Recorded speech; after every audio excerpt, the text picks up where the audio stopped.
And moving to the second poll question, if you are a healthcare provider, do patients admitted to your hospital undergo VTE risk assessment?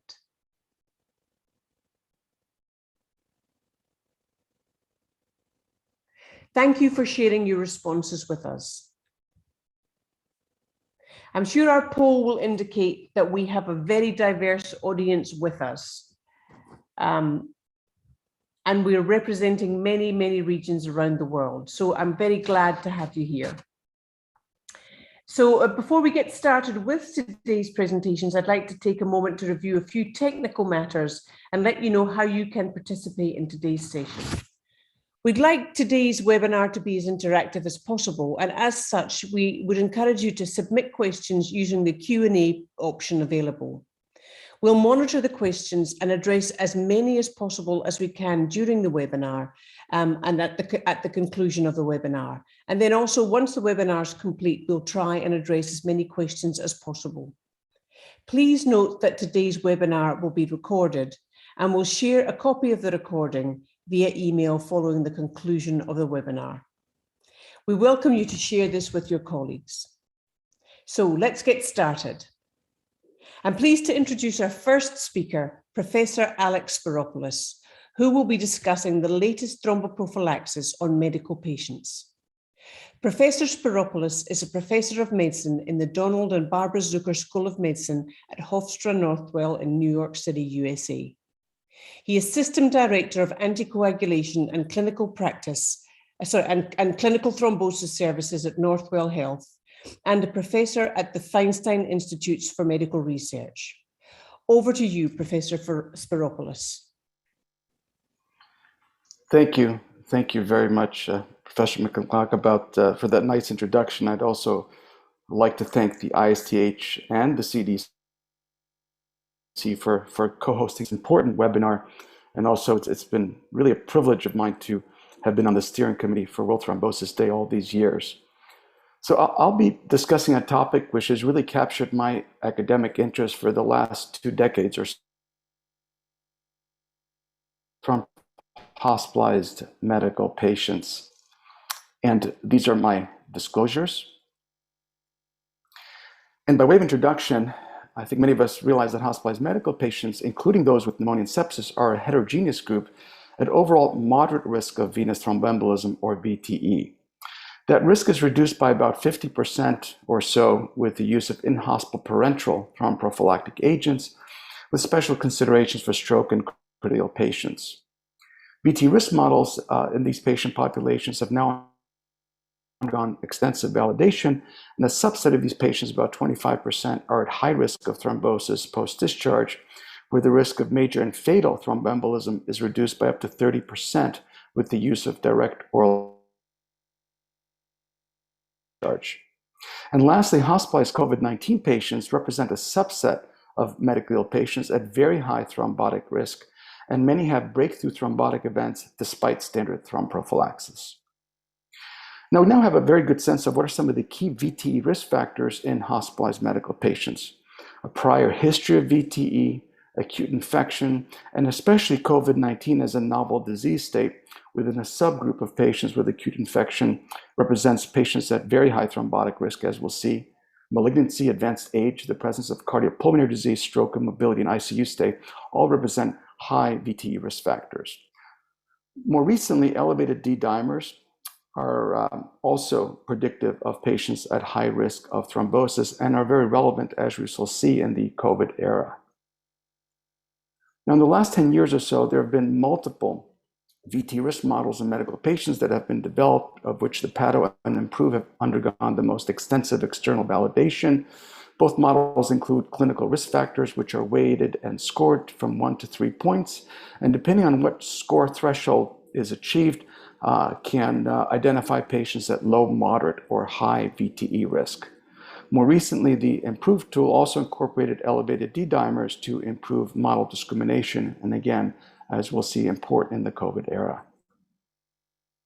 In medical patients, we have data over the last almost 3 decades that tells us the use of parenteral anticoagulants compared with no parenteral anticoagulants in hospital settings can lead to about a 40% reduction in pulmonary embolism, with absolute effects of about 4 fewer PEs per 1,000 patients. However, there is no reduction in mortality with the use of thromboprophylaxis, and this does come with a potential increase in major bleeding. For stroke patients, the recently published clot trials also taught us that graduate compression stockings are not effective, but the use of intermittent pneumatic compression is effective to reduce proximal DVT, and with a trend towards a reduction in 30-day mortality, although there is an increased risk of skin breaks. And of course, these have to be administered correctly to be effective. Critically ill medical patients are a special subgroup of hospitalized medical patients at very high thrombotic risk, but also with potential for bleeding diatheses. Overall, there are few and small clinical studies. Ultrasound screening should not be routinely performed, and the benefits of prophylaxis are potentially greater than in non-critically ill patients. The differences between the heparins and mechanical prophylaxis regarding efficacy is quite small, but low liquid heparin once daily likely is most convenient and probably most cost-effective. The guidelines suggest the use of either low liquid heparin or unfractured heparin prophylaxis, and of course we must be wary of dosing patients with hepatic or renal failure. Lastly, in a subset of medically ill patients, we now have consistent longitudinal data that the risk of VT extends well beyond hospitalization in the post-discharge period, rising sharply in the first 3 weeks post-discharge and plateauing at about 4 to 6 weeks. Indeed, in high-risk elderly medical patients, the vast majority of VT events, about 80%, occur in this post-discharge period. Extended thromboprophylaxis using either low liquid heparin or DOACs produces an about 40% reduction in symptomatic VT and VT-related death in medically ill patients, but does come at a price of a 2-fold increased risk in major bleeding. So importantly, we have to learn to select patients at high VTE and relatively low bleed risk that would, in theory, benefit from a strategy of extended thromboprophylaxis. Well, this has been done. Recent reports suggest that the improved tool, using a cutoff of 4 and elevated D-dimers, is able to predict a nearly 3-fold higher VT risk group of medically ill patients that would benefit significantly from extended thromboprophylaxis. Also, in terms of bleeding, a recent report also suggested that if we remove 5 key bleed risk factors in this population, namely active cancer, receipt of dual antiplatelet therapy, any bleeding within 3 months prior to hospitalization, the presence of active gastroduodenal ulcer, and bronchiectasis or pulmonary cavitation, we exclude about 20% of hospitalized medical patients. And in the remaining 80% of patients, what we see is a reduction in major bleeding by about 50%, both in the in-hospital and post-discharge phase, and importantly, an appreciable reduction in fatal bleeding. So, with respect to medical thromboprophylaxis, we're entering, ladies and gentlemen, what I like to call a new paradigm in medical patient thromboprophylaxis, that of an individualized, patient-centric, and risk-adapted approach. And for those health systems with, again, sophisticated informatics, the use of, again, a decision support system using electronic health record interoperability. The acute hospitalization period in this population still represents the highest risk period, but only about 50 to 65% of your medically ill patients are at or high VT risk during this period. We should still formalize VT risk assessment at admission, but move away from a group-based or universal thromboprophylactic strategy and move towards an individualized VTE, a risk model, using either key high-risk individual VT risk factors, or better yet, the use of validated VT risk models such as IMPROVE and Padua. And depending on what threshold risk is scored, again, give patients appropriate thromboprophylaxis with either unfractured heparin, low liquid heparin, the pentasaccharide fondaparinux, or in the United States, the DOAC rivaroxaban. Secondly, the immediate post-hospital discharge period also represents a high-risk period for about a quarter of hospitalized medically ill patients. And again, we should move towards a strategy of formalizing VT risk assessment at discharge, especially in those health systems such as those in North America with very compressed hospital lengths of stay. And depending on whether individualized risk factors are seen that predict a high risk of thrombosis, advanced age, history of VT or cancer, or better yet, using validated scores such as the IMPROVE tool or elevated D-dimers, again, give receipt of thromboprophylaxis, with the DOAC with Roxban being approved for this use. Now, I think we would be very amiss with respect to thromboprophylaxis of hospitalized medical patients if we didn't include the COVID-19 population as a subset of medically ill patients. Indeed, early on in the pandemic, multiple research groups in thrombosis, including ours, saw some very unusual characteristics of thrombotic complications, both in hospitalized, but especially in critically ill COVID-19 patients. Firstly, was simply the high prevalence of thrombotic complications in these patient populations, with a tendency towards increased rates of venous thromboembolism, and especially pulmonary embolism, which is less subject to bias, with a threefold higher risk compared to historical matched controls. Secondly, was the very unusual nature of thrombosis in COVID-19 patients, with evidence from CT pulmonary angiography, pathological slides, and other studies suggesting in situ pulmonary microthrombi and thrombi and megakaryocytic deposition, all leading to now a well-described phenomenon of thromboinflammation. But to a clinician, the most worrisome aspect of COVID coagulopathy was the phenomenon of breakthrough thrombosis despite standard thromboprophylaxis.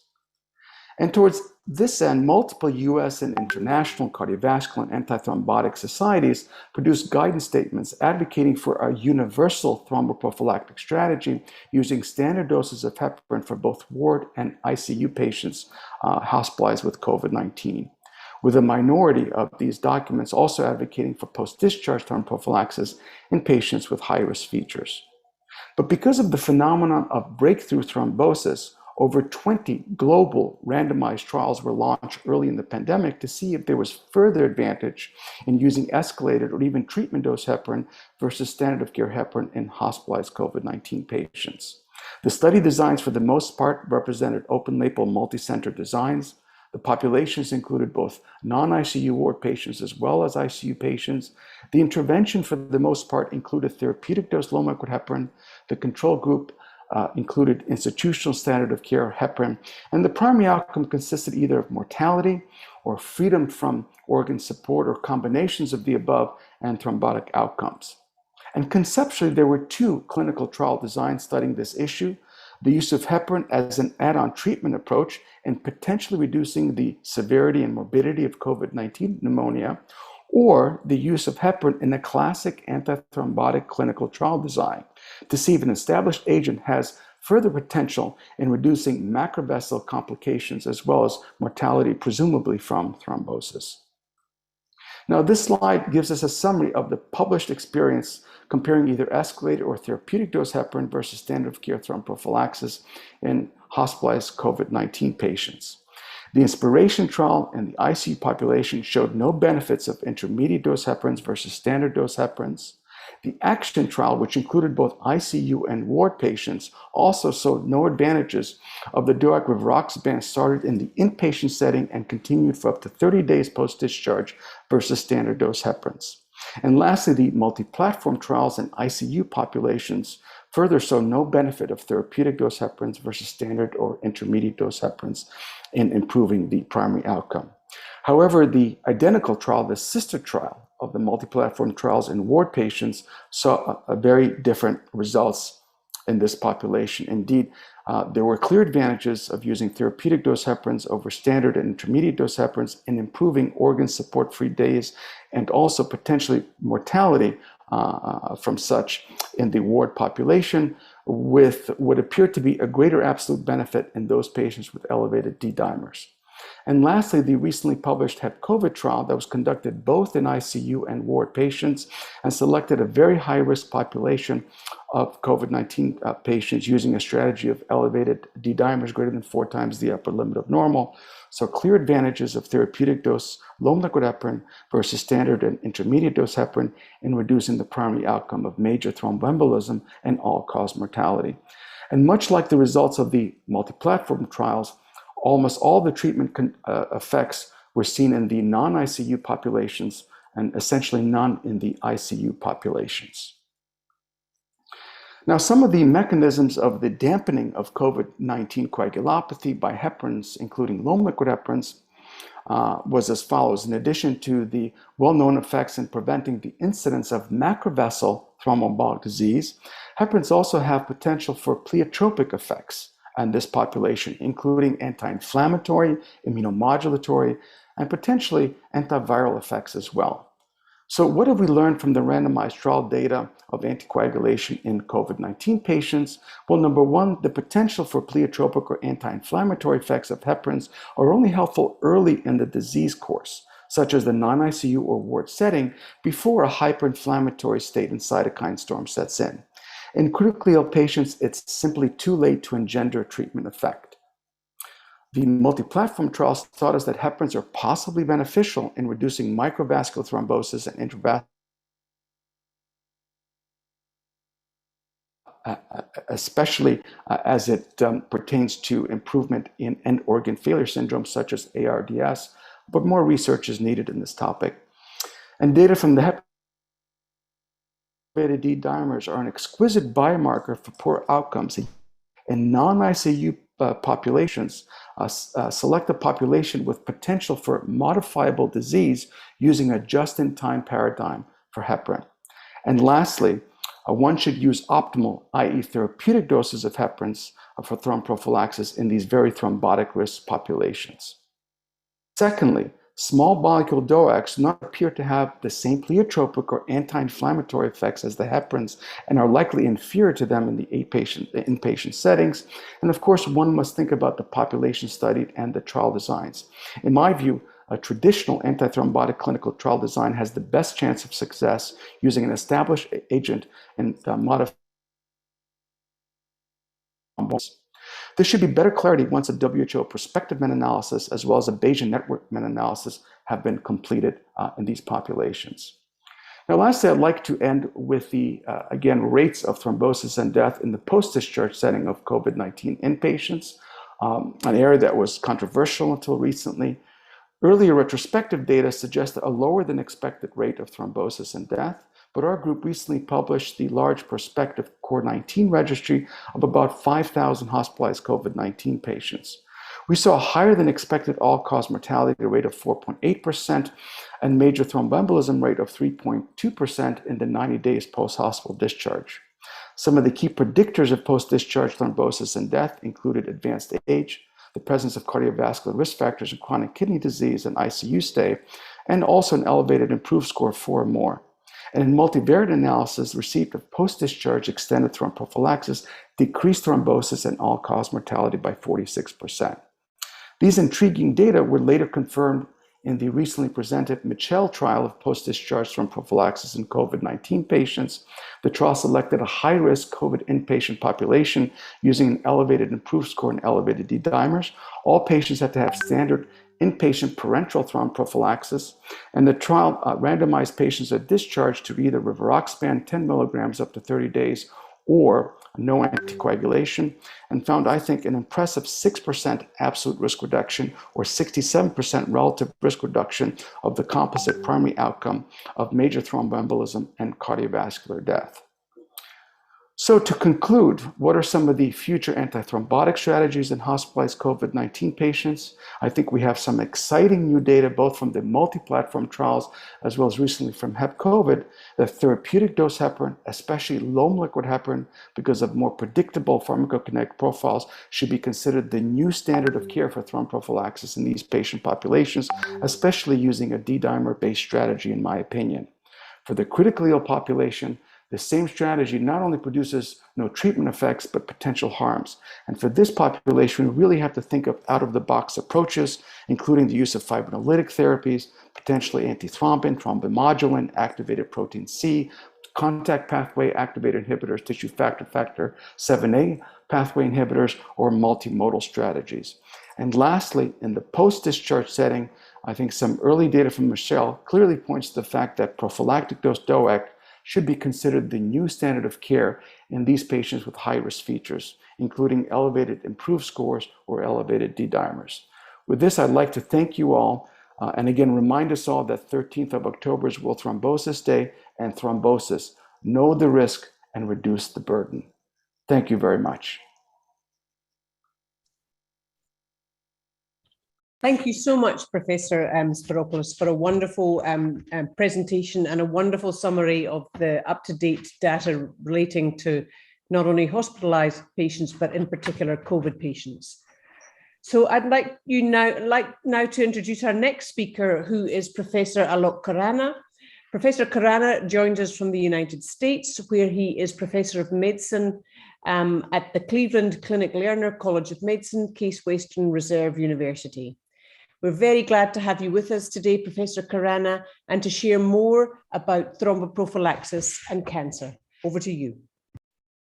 Great, thank you, Professor McClintock, and thank you to the ISTH, to the CDC and World Thrombosis Day for the invitation to discuss thromboprophylaxis as it applies to the very special population of people with cancer.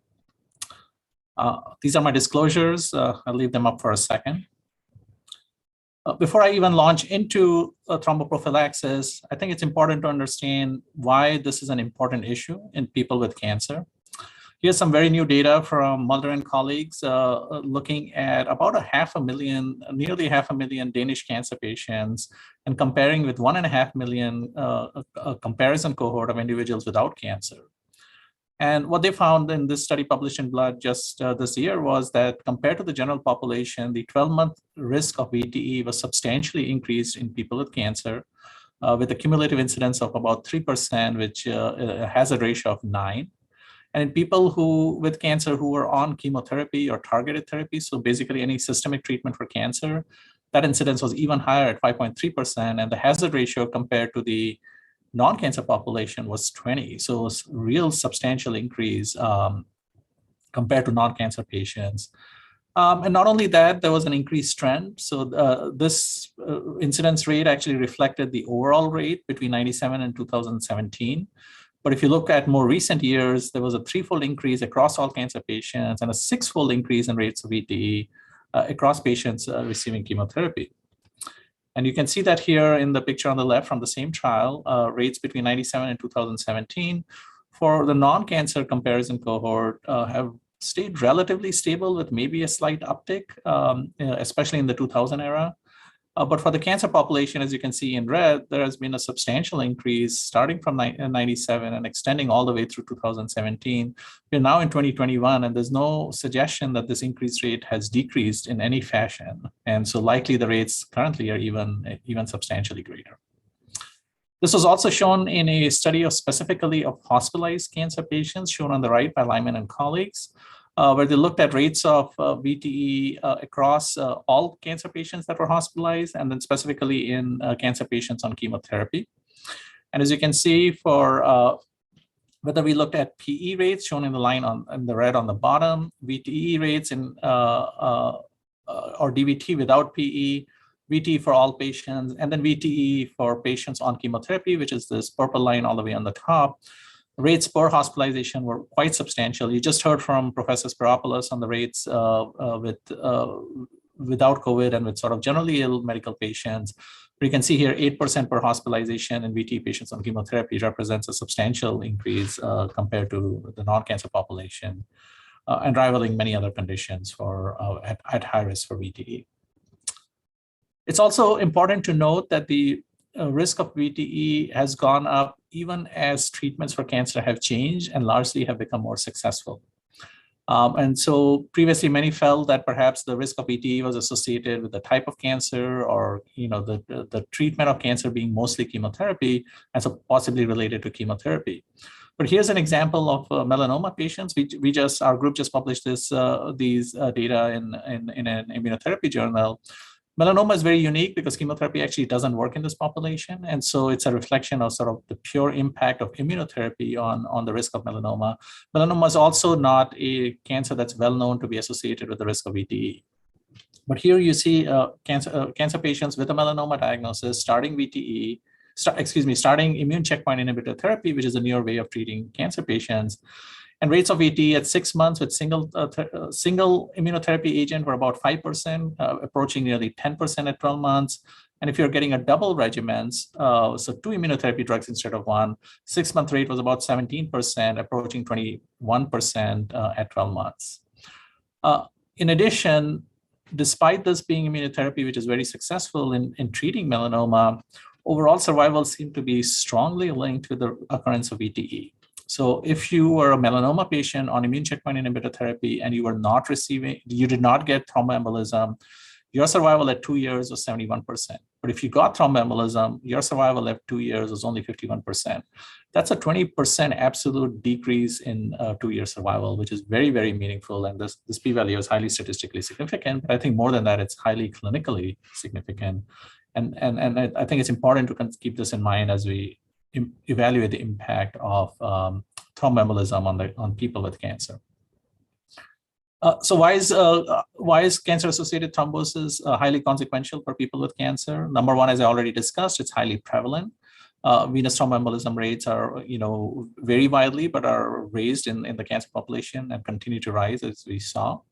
I didn't show arterial events, but that's shown in this little graph here. Arterial events are also high after diagnosis of VTE, approaching about 5% at 6 months, which includes a 2% rate of a 2% rate of stroke and a 3% rate of MI.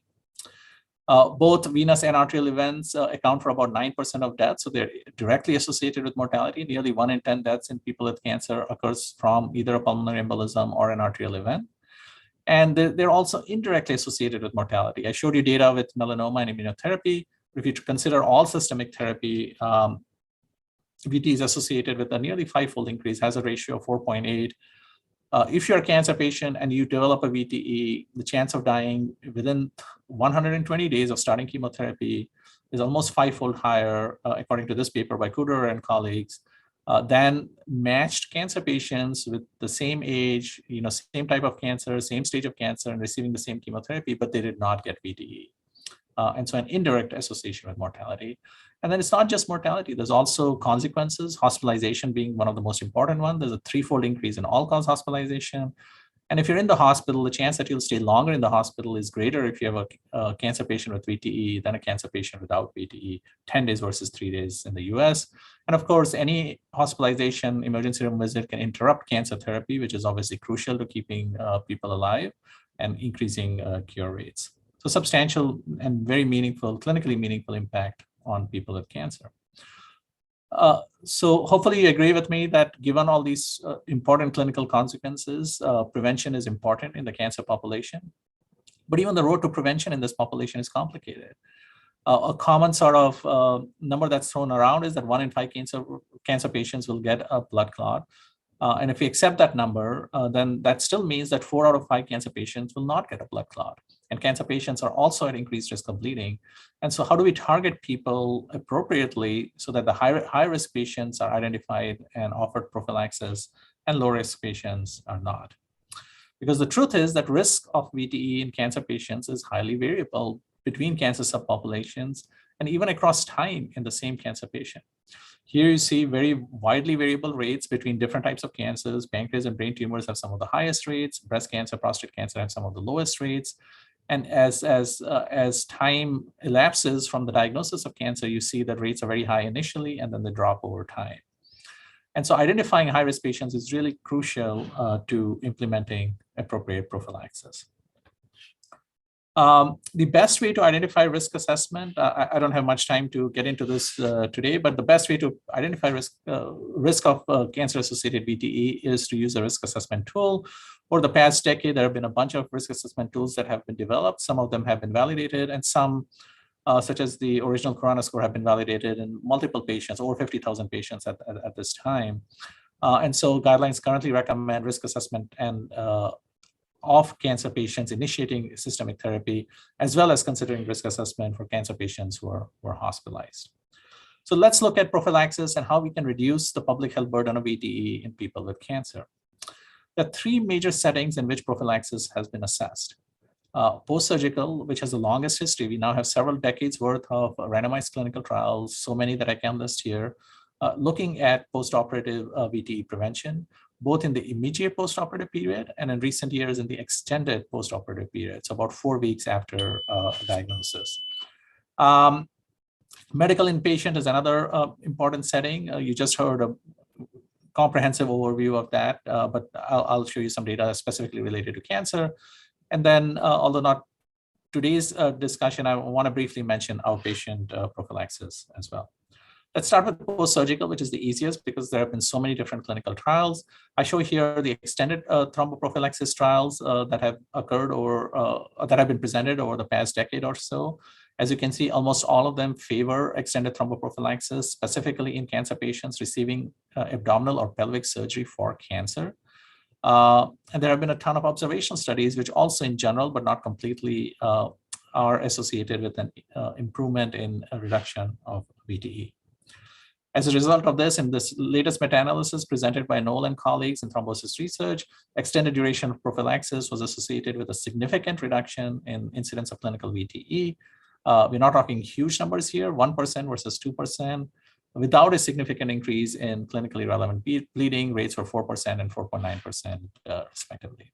So I think this has been well proven. I think most surgical teams are very strongly aware about the risk of postoperative VTE and are conscientious about immediate postoperative VTE and should have plans in place for extended prophylaxis after surgery as well in people who are at risk for that. What about medical patients? Certainly these form the bulk of inpatient hospitalizations. Here, I'm sorry to report that there continues to be a major knowledge gap. The data for inpatient prophylaxis came to us originally from these 3 trials, Medinox, Prevent, and Artemis, all of which showed a substantial relative and in some studies a substantial absolute risk reduction. But these only included patients with cancer. They were not exclusively cancer-specific trials. There are, in fact, no cancer-specific data. Cancer patients accounted for only 5 to 15% of patients in these studies. And as you can see at the bottom, the subgroup analyses of efficacy were not significant because the subgroups were so small. We also don't have good safety data in this population. So despite recommending inpatient prophylaxis to tens of thousands, if not millions of patients worldwide, this relies on very slender data, really extrapolation of data from acutely ill medical patients. And we don't actually know what the appropriate dose is even of prophylaxis in this setting. Because of these deficiencies in the literature, Jeff Zwicker, I, and our colleagues recently completed a pilot randomized phase 2 trial looking at inpatient prophylaxis in hospitalized cancer patients and asking the question, is fixed dose enoxaparin or fixed dose low molecular weight heparin, which is currently the standard in most US hospitals, the correct standard, or do we need to weight adjust enoxaparin or low molecular weight heparin in this population? Again, this was a pilot trial with a very small sample size, but we did not find an increased risk of major bleeding with weight adjusted enoxaparin. But we did find that with fixed dose enoxaparin and screening for DVT, that there continued to be a 22% rate of DVT despite fixed dose enoxaparin. So I think much as we've learned from the COVID literature, I think it's probably true that cancer patients are at elevated risk compared to acutely ill medical patients. It may be that we need actually a higher dose of low molecular weight heparin to successfully prevent VTE in this setting, but that studies remains to be done. There are retrospective data evaluating risk status. So I talked about risk, and that risk applies to cancer patients inpatient as well. These are data from multiple Canadian centers that were reported in a cohort study a couple of years ago. And applying one of the validated risk scores, the Corona score, they found that a bunch of patients were at low risk, some were at intermediate risk, and some were at high risk. And the risk went up even in the inpatient setting, although the score was originally developed for outpatient prediction of VTE. And they found that the optimal cutoff score was 2 or higher, and the VTE rate in that population was about 4.5%. And prophylaxis was especially helpful in the high-risk population as opposed to the low or intermediate risk population. Again, these are retrospective data. Also important to note that outpatient prophylaxis can also prevent VTE from happening because you can prevent VTE before and after hospitalization. There have been a large number of clinical trials that have been done, including low molecular weight heparins, and most recently 2 studies in high-risk patients with DOACs, AVERT with apixaban, and Cassini with rivaroxaban. Since today's focus is on hospitalized patients, I won't go into the details of these 2 clinical trials, but just point out that there's now one of many meta-analyses and systematic reviews have been presented. This one took about all the trials that were done with risk assessment of information available. And these total about 4,600 ambulatory cancer patients that were starting systemic therapy with a Corona score of 2 or higher. These patients across these trials were randomized to either DOACs or low molecular weight heparins versus either placebo or standard of care. And as you can see, about 2,800 patients had a score of 2 or higher. And the risk reduction in this population was about 0.58 for VTE, whereas for 3 or higher, it was even better, 0.45 for VTE. What this translates into in terms of numbers needed to treat is quite meaningful for cancer patients. So it's around 25 or so for patients with a score of 2 or higher, around 17 or so for patients with a score of 3 or higher. No major concerns about the number needed to harm, and no increase in mortality. If anything, outpatient prophylaxis seemed to favor mortality, although these trials were not designed to study mortality and therefore were not powered for it. As a consequence, guidelines now recommend both inpatient and outpatient prophylaxis. I've shown you 2 of the major guidelines here, ASCO and the ITAC guidelines, both of which recommend that cancer patients who are hospitalized should receive VTE prophylaxis and provide a list of agents with which this can be determined. In 2021, what can clinicians and health systems do? Because this is really responsibility not just of individual clinicians, but also of health systems as well. I think first and foremost is that cancer patients remain woefully unaware that they're at risk for DVT or PE. About half of cancer patients actually don't know the warning signs of DVT or PE and don't know that they're at risk for it when they're on chemotherapy. So we must educate patients, both as individual clinicians and as health systems. We should have literature available. Individual clinicians should assess the risk for VTE and bleeding. Health systems should create risk assessment programs. There are formal risk assessment tools that are available that can use electronic medical records to assess risk. And individual clinicians should consider prophylaxis in the appropriate settings for the individual patients. Health systems should create infrastructures, digital infrastructures to offer prophylaxis to at-risk patients. So to summarize, cancer-associated thrombosis remains a big clinical problem with an unacceptably high burden. It's prevalent with even newer treatment regimens, including immune checkpoint inhibitors, and is associated with bad outcomes for cancer patients, including association with mortality, increased risk of hospitalization, and increased duration of hospitalization. We've made a lot of progress in the past decade. I'm very proud of all the work that's been done. We have an improved understanding of risk. We have new options for primary prevention. We have new options for treatment. And we have implementation science approaches using electronic medical record tools to translate the results of trials to benefit for patients. But we also need a lot of work, and we need your help to make all of these different trials that have been conducted to translate them into benefit for individual cancer patients if we are to reduce the public health burden of VTE in cancer. Thank you very much for your attention. Thank you so much, Professor Khurana. So without any delay, I would like to introduce our final speaker, who's Professor Beverly Hunt, who will look at special cases of thrombosis and thromboprophylaxis. As you may know, Professor Hunt is the chair of the World Thrombosis Day Steering Committee and a consultant at Guy's and St Thomas's Hospital in London and a professor of thrombosis and hemostasis at King's College in London. We look forward to your presentation, Professor Hunt. Thank you. Well, thank you very much. I'm actually sitting in my office in London, and you can see it there on the slide. I'm in the White Building on the right, looking out over the Houses of Parliament. It's not quite such a sunny day today. So every patient is special, and I'm picking on the 2 groups of patients that are the biggest of the residual patients that haven't been discussed, and that's the surgical patients and the obstetric patients. I have no disclosures. I take no money from Big Pharma. So our learning objectives are to understand what we're doing with thromboprophylaxis in surgery and obstetrics and the evidence base that supports what we're doing. So we're talking about hospital-acquired thrombosis. In this term, we call it HAT. And for thrombosis, we really are talking about venous thromboembolism.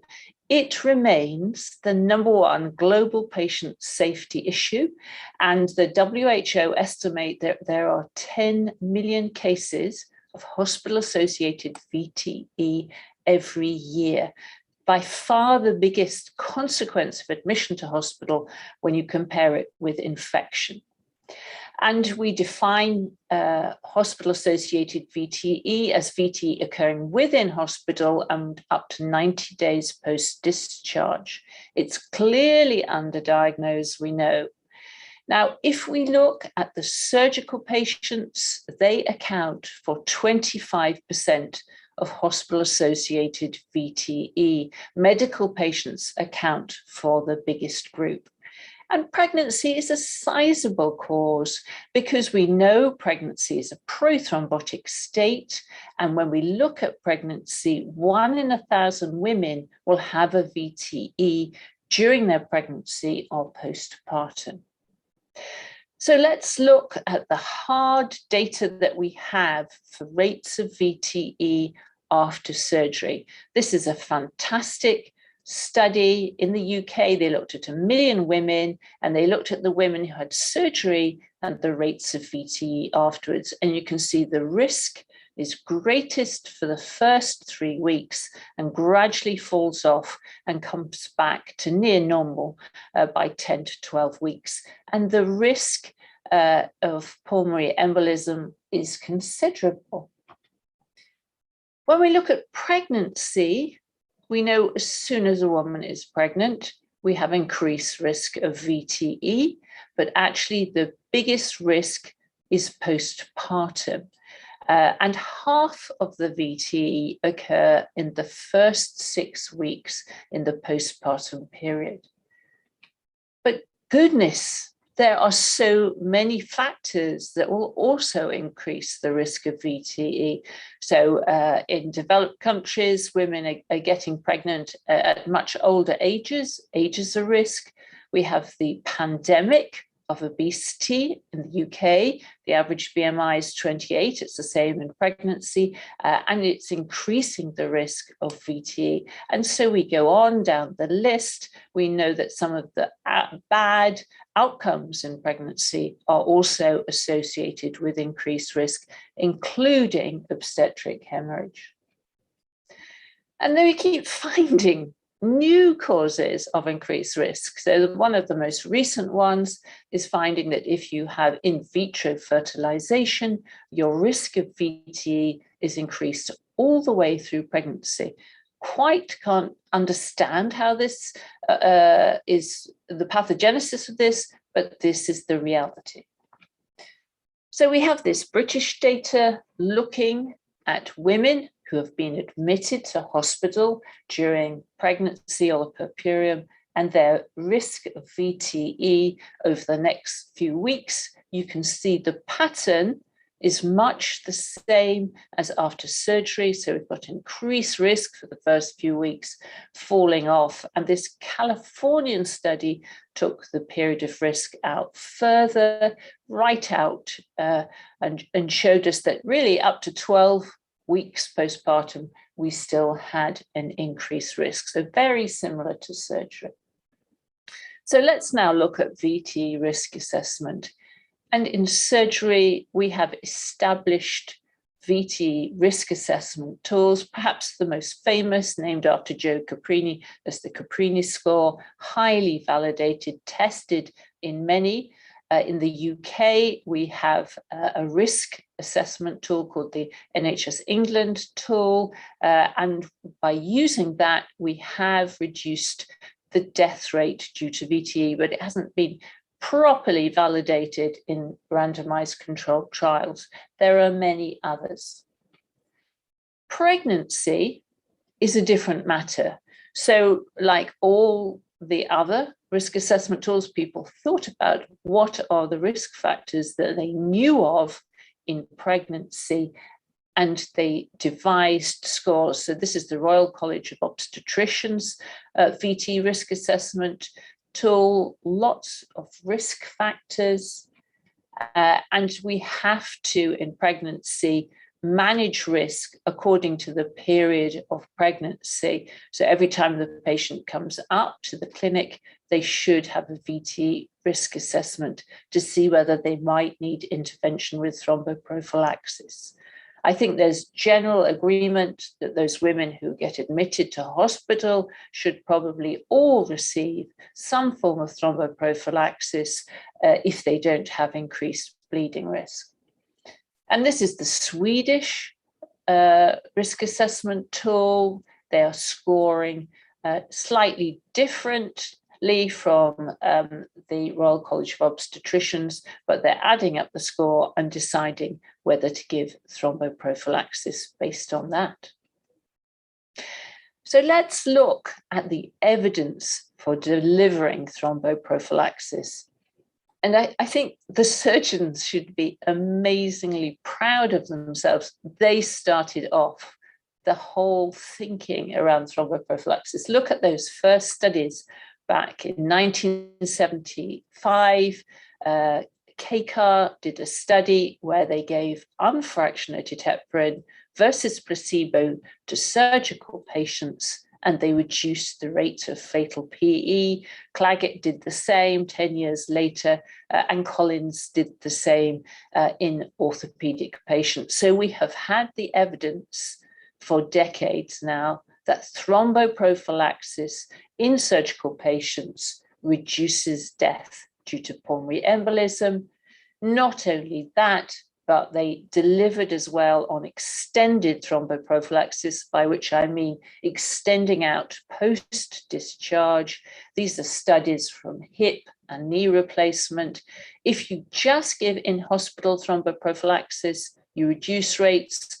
If you give for longer, then you reduce the rate of VT further, and the increase in bleeding was tiny. But the surgeons have been amazing, actually, because when we look at how they practice, their practice has changed dramatically over the last 30 or 40 years.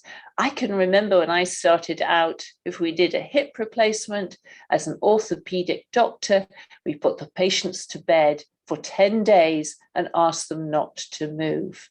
Nowadays, that must have been giving incredibly high rates of PE. Nowadays, they have a hip replacement, they are up later in the day and mobilizing and will be home by day 5 instead of spending 10 days immobile with a catheter in a bed.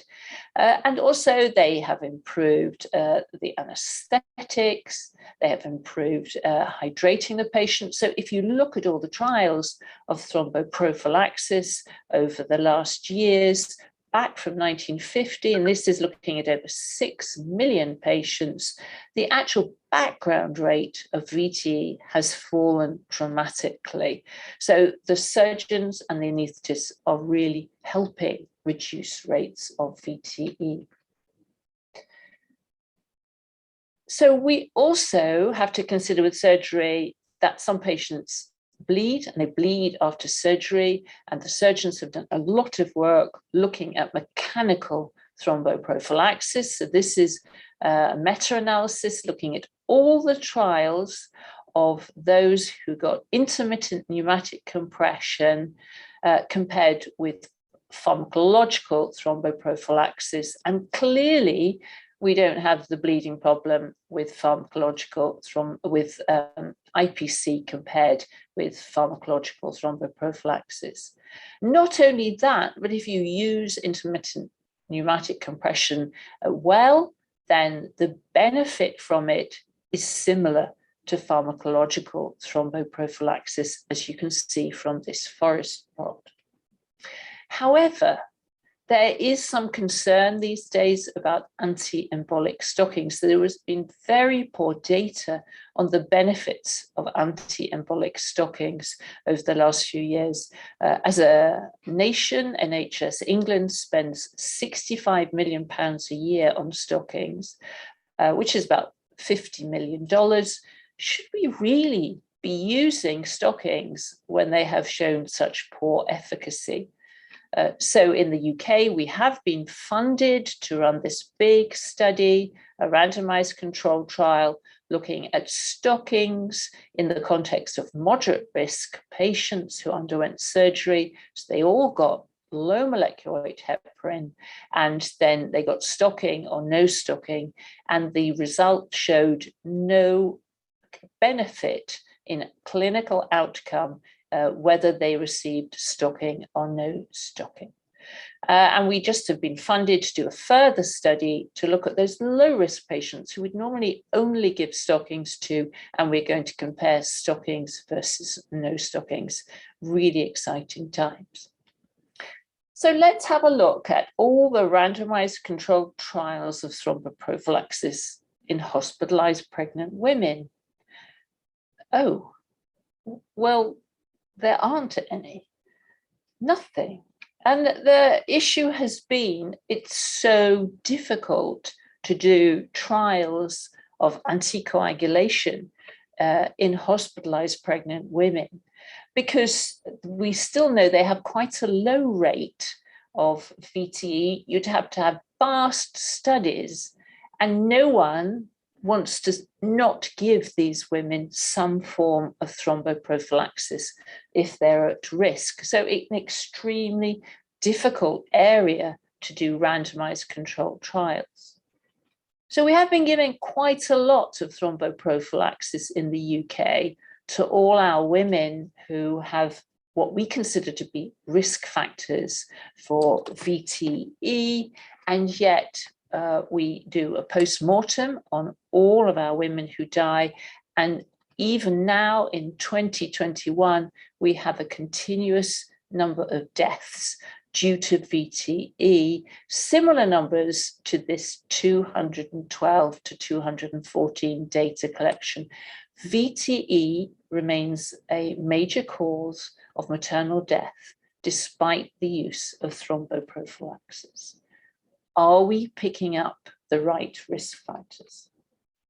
So if we look at thromboprophylaxis, we know from the guidance, which summarizes all the data, that in surgery, we have a glorious wealth of data.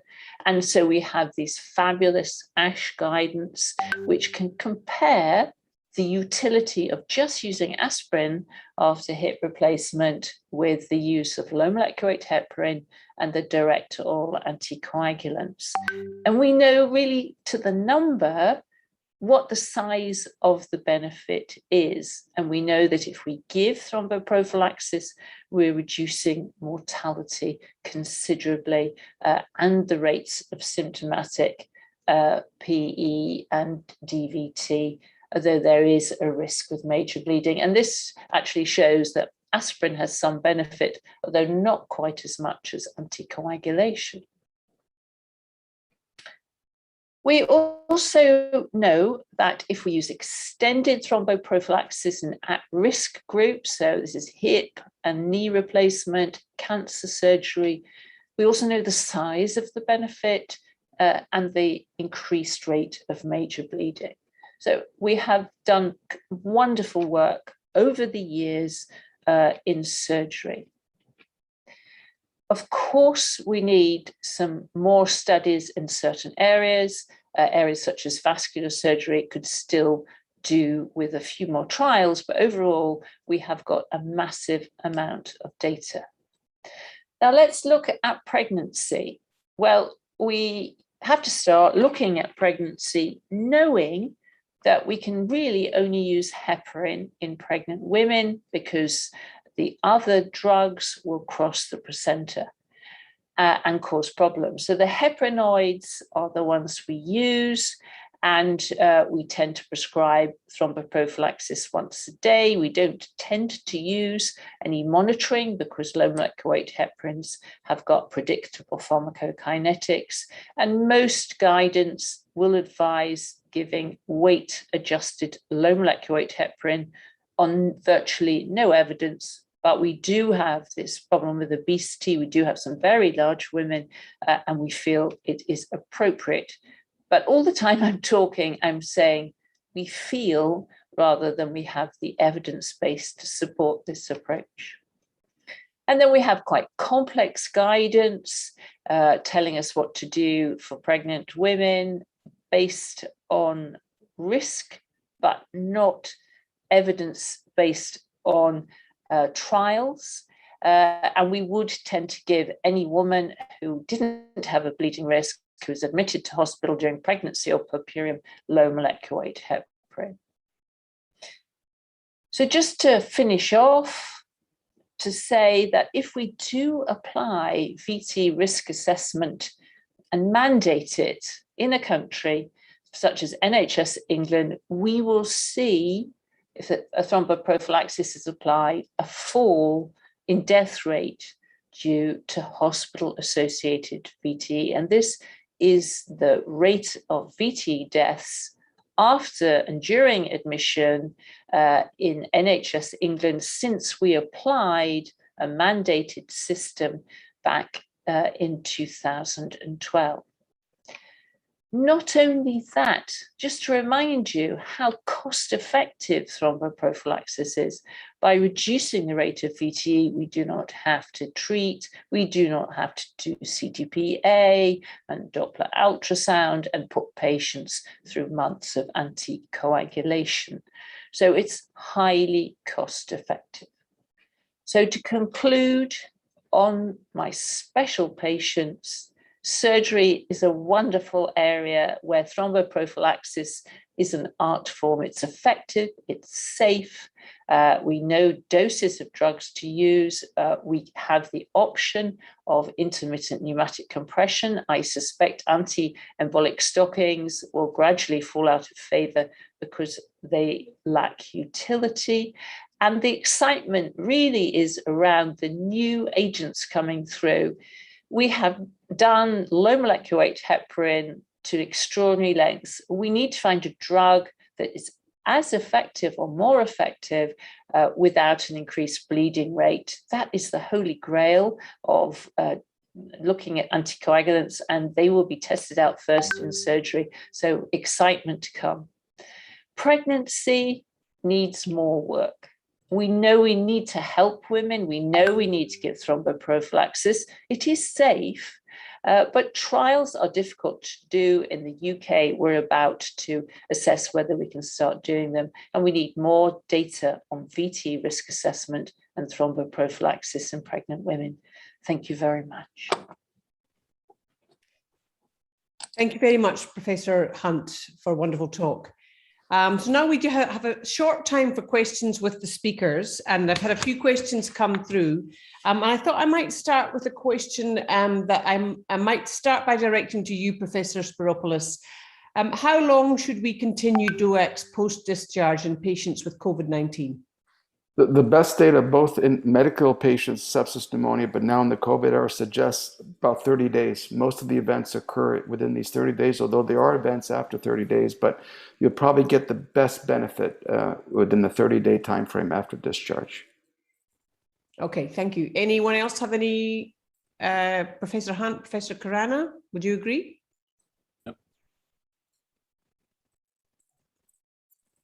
Yep, we agree. Cool.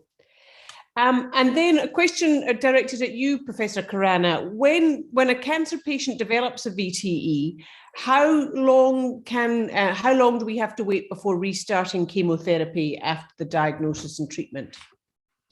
Yeah, that's a great question. I didn't have a chance to address treatment or secondary prophylaxis today, but obviously with a new diagnosis of acute VTE, you want to treat the patient as soon as possible. There's really no contraindication to resuming chemotherapy as long as the patient's hemodynamically stable and healthy and out of the hospital. I would not do it for somebody who's hospitalized, but once they're out of the hospital and doing better, there's no contraindication. Anticoagulation is not a contraindication to chemotherapy. Thank you. And I think this might be up your alley, Professor Hunt. So it deals with the issue with mechanical thromboprophylaxis. So do you feel that using mechanical thromboprophylaxis alongside pharmaceutical thromboprophylaxis might make a major difference in preventing VTE, especially in the COVID-19 population?